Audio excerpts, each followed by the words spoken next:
Guess she was just snooping around. Then she doesn't live here. And none of you ever saw her before this morning, right? She's a complete stranger to us, Sergeant. Mr. Upshaw let her into the house, or so he says. I first found her here in the hall. She seemed kind of upset. I'd swear she was talking to herself. Next thing I knew, she broke into my wife's studio, called you folks, and said she was in danger. Anything to say? Had I anything to say? Why do you listen to them? Why do you even bother? There isn't any mystery about who lives here. I live here. Not according to this directory, Mrs. Ellis. I don't know anything about your little directory. 17 Elmhurst Road. Mr. and Mrs. Henry Bolton. Mr. and Mrs. William Upshaw. And Miss Billy Baxter. You're not listed as a resident here, Mrs. Ellis. Lieutenant, I think I must talk to you alone. I don't pretend to know what's going on here. But it's some terrible mistake. Now, I don't recognize you or the other officers, so you must be new to the district. So would you please put in a call to headquarters immediately? I'm sure that they know all about me. Well, why would headquarters know all about you? Because I have lived here for years. Mr. Ellis, he's gone now. He died a year ago. Wilfred Ellis, his name was. Then we have a daughter, Susan, age 7. She's away at Miss Slater's school. Now, I've told you all about Grace Jackson, our housekeeper. Oh, she's been with me for years. You see, I told Grace I was going to take a walk through the park this morning after I'd taken Susan to the corner where they picked her up for school. But you see, I had a little fright, and I came directly home. And during my absence, and I assure you I was gone a very short time, these people broke into my house, all right, seized all my belongings. Mrs. Ellis. Why do they look at me like that? Will you please put in a call to headquarters immediately? Now, everything's going to be all right, Mrs. Ellis. We'll go into everything quietly down at the station. Now, do any of you want to press charges against Mrs. Ellis? Trespassing or disturbing the peace? No, we don't want to be unkind. I'm sure my wife and I'd be glad to forget the whole thing. Yeah, but, if she starts talking about us down at the station, just, well, consider the source. Yeah. We'll give you a call if we need any of you. We have a car outside. Mrs. Ellis will drive you down to the station. You can tell your story there.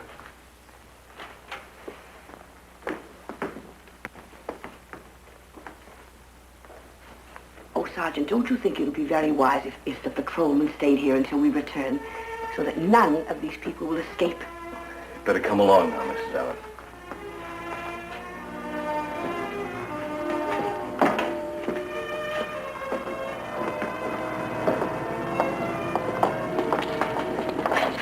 I'm not going.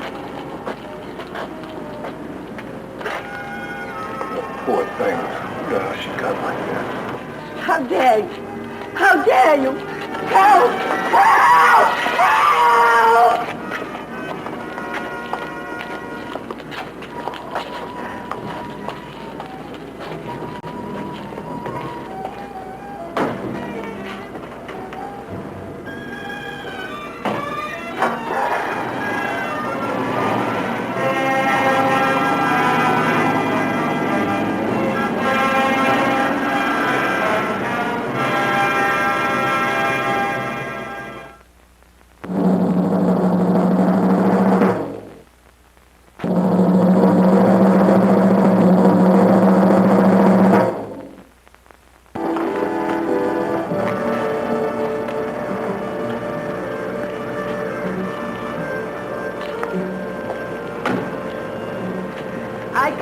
How relieved I am to be here. You know, for a while I thought you were part and parcel of those strange people in my house. Lieutenant, I have a Mrs. Ellis here. Mrs. Wilfred Ellis of 17 Elmhurst Road. Sit down, Mrs. Ellis. Thank you.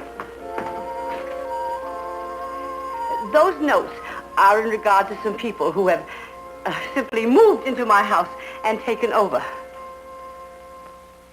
I am terribly afraid that the sergeant was completely taken in by their monstrous stories.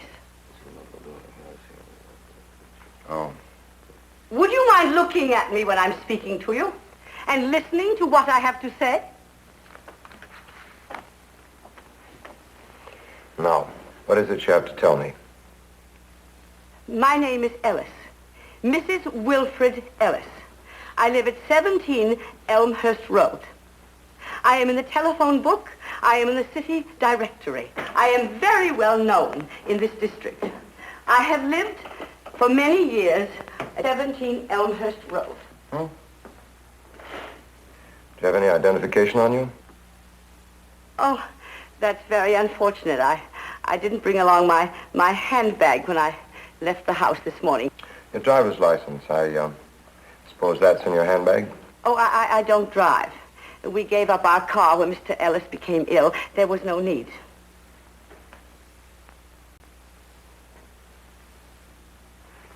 I have asked you if you would check my name and address in the telephone book or the city directory. All right. Sergeant? There's no identification on her, Lieutenant.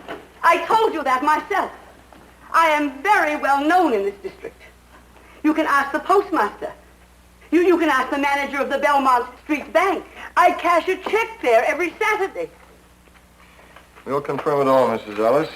You just relax a while.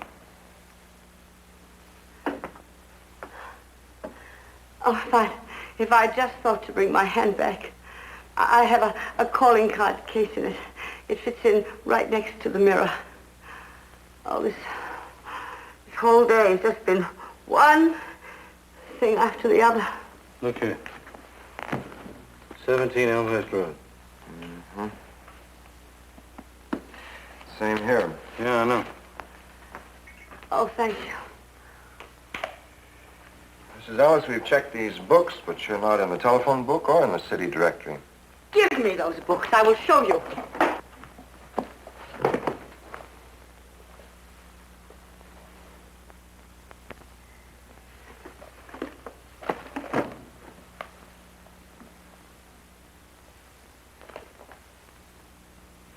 These are the wrong books. They are not up to date. They are false. They are not the books I have at home. All right, Mrs. Ellis. I think a little rest would do you some good. Sarah Drake. Hmm? Oh, why didn't I think of her before? Oh, all this confusion. Oh, please call her. She's a very old friend, Mrs. Philip Drake. She lives in those red brick apartments on Charleston Avenue, 21 Charleston Court. All right, Mrs. Ellis. We'll check everyone you've mentioned. Now, you go along with Miss Linton and get some rest. I'll send in the doctor. You will see to my house and those mad people that are there. I can't bear to think of them in my house. Oh, and poor Grace, with all this precious time wasted, heaven knows what's happened to Grace. And you will call Miss Slater's school. See that Susan is all right? Yes. Leave everything to us.